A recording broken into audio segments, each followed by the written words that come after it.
le premier âge est une ère à la fois prospère et complexe. De nouveaux royaumes naissent au prix de l'épée, tandis que d'autres disparaissent sans laisser la moindre trace. Bien installés en terre du milieu, les elfes et humains allaient être mis à rude épreuve, alors que les ténèbres gangrénaient les cœurs des vaillants héros d'autrefois. Subissant dans un premier temps de nombreuses défaites, le seigneur Morgoth laissa enfin éclater son pouvoir dans une suite d'événements sans précédent. La victoire finale ne tenait plus qu'à un fil.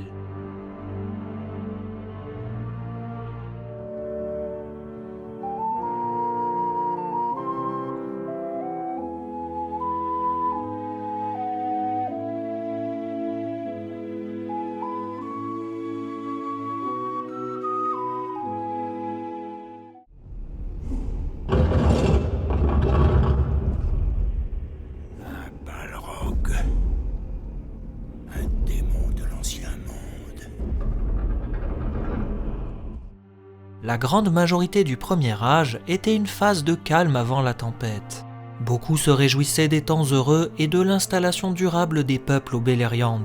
Caché dans la noire forteresse d'Angband, le seigneur du mal cherchait par tous les moyens de nuire à ses adversaires, bien que persuadé d'être à l'abri. Son principal rival, Fingolfin, roi des Noldor, voyait son peuple grandir en nombre et puissance et il accueillait la venue des hommes avec bienveillance. Il percevait en ce nouveau peuple des alliés courageux qui seraient d'une grande utilité contre Morgoth. Les Noldor étaient toutefois satisfaits de la situation actuelle, pensant les seigneurs noirs suffisamment entourés par les royaumes elfes. Ces derniers hésitaient à mener un assaut frontal où beaucoup étaient sûrs de trouver la mort.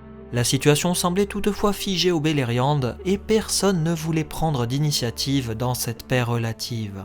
Au même moment, la cité de Gondolin vivait toujours dans l'autarcie la plus totale. Caché derrière ses murailles blanches, à l'abri des montagnes, le roi Turgon dirigeait sa grande cité avec justice. Il voulait se montrer digne de son héritage puisque, rappelons-le, il était l'un des fils de Fingolfin. Mais Turgon n'était pas le seul membre de la famille à résider à Gondolin, car il accueillait sa sœur Aredel, seule fille de Fingolfin et surnommée la Blanche Dame des Noldor. Elle désirait voyager à travers les terres du Beleriand, mais son frère était assez dubitatif à ce sujet, préférant qu'elle demeure avec lui en sécurité à Gondolin. Aredel décida quand même de partir, choisissant de découvrir de nouvelles régions pour atténuer sa soif de curiosité. Lors de ses pérégrinations, elle arriva jusqu'à la demeure de l'elfe noir Éole, apparenté à la maison du roi Thingol du clan des Sindar. Aredel choisit de rester sur place pendant de nombreuses années, se prenant d'amour pour cet elfe au cœur assombri. Ils eurent ensemble un fils que son père nomma Maeglin, le renard vif, car il voyait que les yeux de son fils étaient aussi acérés que les siens. Il accompagnait souvent son père Éole chez les nains pour y apprendre tous les secrets des arts de la forge. Maeglin était pourtant plus proche de sa mère, écoutant ses récits sur les Noldor, ce qui déclencha une envie de revoir les siens restés à Gondolin. C'est ainsi qu'éclata la première querelle entre Éole et Aredel, car l'elfe noir ne voulait pas entendre parler des Noldor, ni des fils de Fëanor, préférant rester à l'écart de tout. Maeglin aussi se disputa avec son père lorsqu'il lui signifia ses intentions d'aller à la rencontre des autres membres de son clan. Alors, Maeglin et Aredel profitèrent de l'absence d'Éole qui était chez les nains pour s'échapper en direction de Gondolin. Éole fut pris d'une colère sans précédent en apprenant leur départ, puis il se lança à leur poursuite. Ils furent presque rattrapés par Éole, mais ils parviennent toutefois à passer l'une des portes de Gondolin et furent accueillis avec joie par le roi Turgon. Ce dernier fut émerveillé par les récits de sa sœur et il était encore plus heureux en voyant son neveu Maeglin, voyant en lui le fils de sa sœur digne de prendre sa place en tant que prince des Noldor.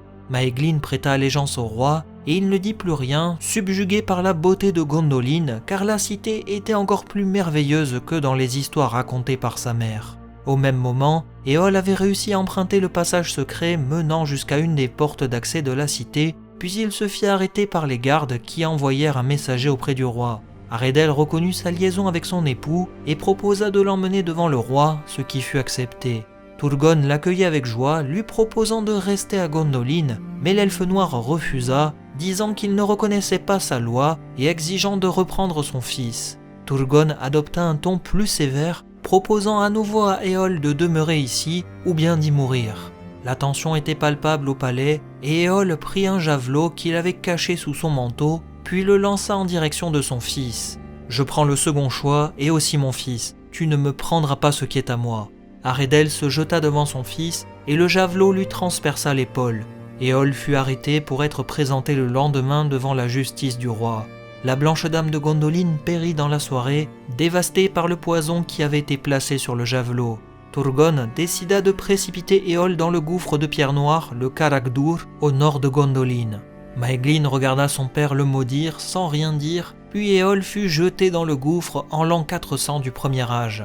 Les années passèrent et Maeglin prospéra dans la Cité Blanche, utilisant les savoirs de son père pour trouver de riches gisements de minerais. Il s'était élevé aux côtés des plus grands, mais il cachait quand même au plus profond de lui une souffrance tenace. Il aimait en secret Idril, la fille du roi, mais celle-ci ne lui rendait pas son amour. Qui plus est, le mariage entre proches parents d'une même famille n'était pas toléré. En outre, à mesure que le temps passait, l'absence d'amour se transformait en ténèbres pour Maeglin. 2 années s'écoulèrent et on assista à une première tentative d'attaque de la part de Morgoth en l'an 402 du premier âge. Le seigneur d'Angband envoya des troupes orques au col d'Aglon, mais ils furent tous repoussés par les elfes et humains. Un assaut timide pour tester la résistance des alliés. Les années suivantes voient l'installation durable des clans des hommes. En 410, le clan de Béor s'établit dans les terres du Ladros. La maison d'Ador reçoit l'autorisation de s'établir au Dor-Lomin autour de l'an 416, tandis que le groupe d'Aleth se voit attribuer la forêt de Brethil en l'an 422. Les années suivantes sont marquées par des temps prospères pour les hommes et elfes, de nombreuses naissances et alliances qui voient le jour à cette occasion. Et pourtant, en l'an 455 du premier âge, la colère de Morgoth s'abattit sur les elfes et humains, car dans le plus grand secret, les légions orques s'étaient rassemblées dans les cavernes souterraines d'Angband. L'esprit de leur maître devenait de plus en plus malfaisant à mesure que grandissait sa haine contre les Noldor. On dit que son désir de vengeance eut raison de sa rationalité, car s'il avait attendu un peu plus longtemps, il aurait été en mesure d'anéantir les Noldor jusqu'au dernier. Alors que la nuit baignait les vastes plaines, le Seigneur Noir lança de grands fleuves de feu depuis la montagne du Thangorodrim. Le feu envahit toutes les plaines environnantes, détruisant toute forme de vie, alors que les flammes couraient aussi vite que des balrogs lancés dans une course effrénée. De nombreux Noldor périrent dans les flammes, leurs cadavres calcinés laissés à la vue de tous dans ce qui sera appelé Anfoglith, la poussière d'agonie. Ainsi commença la 4e bataille des guerres du Beleriand, Dagor Bragolak, la bataille de la flamme subite. En tête des troupes, le dragon Glaurung avançait en vomissant des flammes à tout va, escorté par une légion de Balrog et une armée orque. Il s'agissait d'une des plus grandes armées rassemblées à ce jour, et les Noldor n'en avaient jamais soupçonné l'existence. Brisant le siège d'Angband, ils tuèrent tout ce qui se dressait sur leur chemin. Noldor, elfes verts et humains en grande partie. La bataille dura de longs mois, voyant les troupes alliées déborder de toutes parts, obligeant des elfes verts à se replier chez Thingol, roi des Sindar, qui leur accorda l'hospitalité. Les fils de Finarfin eurent à supporter le plus gros de la bataille. Ses fils Angrod et Egnor furent tués dans la bataille aux côtés des chefs de la maison de Béor. Plongé dans la bataille, un des hommes nommé Barahir parvient à sauver le roi Finrod qui s'était isolé des siens et ce dernier lui offrira un anneau en gage de son amitié éternelle. Un anneau dont j'ai déjà raconté l'histoire si ça vous intéresse. De leur côté, les fils de Fëanor eurent le plus grand mal à repousser les légions de Morgoth, se contentant la plupart du temps de contenir les troupes orques. Fingolfin crut voir la ruine de son peuple lors de cette bataille. Il fut pris d'une rage sans précédent et monta sur son cheval en direction de la forteresse d'Angband. Tous ceux qui avaient le malheur de le croiser s'enfuyaient en le voyant, croyant avoir affaire au Vala Oromé, dieu de la chasse, car ses yeux emplis de haine brillaient comme ceux des Valar. Arrivé devant les portes de la sinistre forteresse, il hurla ceci : « Ouvre-moi, viens-toi que le monde déteste, je t'attends, viens montrer ta face. » Et dans la surprise générale, Morgoth se présenta. Ce fut la dernière fois qu'il quitta sa forteresse, car s'il était le plus puissant de ce monde, il craignait la colère des Valar. Cependant, il ne pouvait pas refuser un duel, qui plus est devant ses capitaines venus l'acclamer.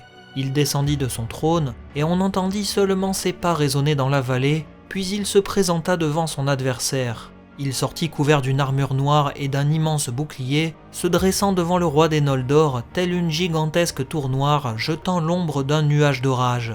Alors Morgoth lança dans le ciel Gronde, le marteau des enfers, qui l'abattit comme un tonnerre. Fingolfin se décala, laissant Gronde s'écraser dans le sol en faisant jaillir d'immenses flammes. Maintes fois il essaya d'écraser son adversaire, et à chaque fois le roi des Noldor esquivait ses coups, le perçant par 7 fois avec son épée. Fingolfin s'épuisait à mesure que le Seigneur Noir le frappait de son grand bouclier. Par 3 fois il fut mis à terre, et par 3 fois il se releva. Les plaines alentours étaient parsemées de crevasses, ce qui fit trébucher le roi au pied de Morgoth. Ce dernier posa son pied sur son cou en l'étouffant, et Fingolfin, dans un dernier élan de bravoure, lui entailla le pied, laissant échapper du sang noir et fumant. Ainsi mourut le roi des Noldor, considéré comme le plus fier et grand des anciens rois des elfes. Les orques ne se vantèrent pas de ce combat, ni même les elfes à cause de la grande tristesse que représentait cette perte. Morgoth prit le corps du roi, l'écrasa et voulut le donner en pâture à ses loups, mais le roi des aigles, Thorondor, descendit en hâte du ciel et lacéra le visage du sombre Vala. Il saisit dans ses serres puissantes le corps de Fingolfin et s'élança en direction de Gondolin.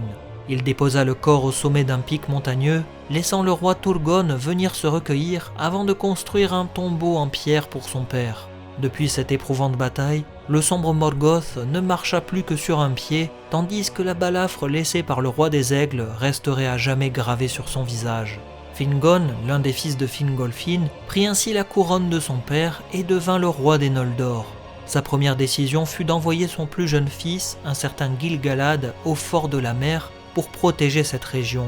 Près de 2 années s'écoulèrent après la bataille, et c'est à cette occasion que le lieutenant de Morgoth, l'infâme Sauron, capture l'une des places fortes elfiques pour y établir son repère. La suite de cette tragique histoire, nommée la quête du Silmaril, a déjà été l'objet d'un récit complet que je vous invite à consulter si ce n'est pas déjà fait. Il faut toutefois savoir que cette série d'événements aboutira au vol d'un des 3 joyaux incrustés sur la couronne de Morgoth par le couple Beren et Luthien. Cette période est également marquée par l'arrivée d'un nouveau clan des hommes, les Orientaux, autour de l'an 463 du Premier Âge. Ce sont des humains à la peau basanée, petits et trapus, qui se divisent alors en 2 familles, l'une représentée par Bor, qui offre ses services à Maedhros et Maglor, et l'autre par Ulfang, qui se met au service de Caranthir.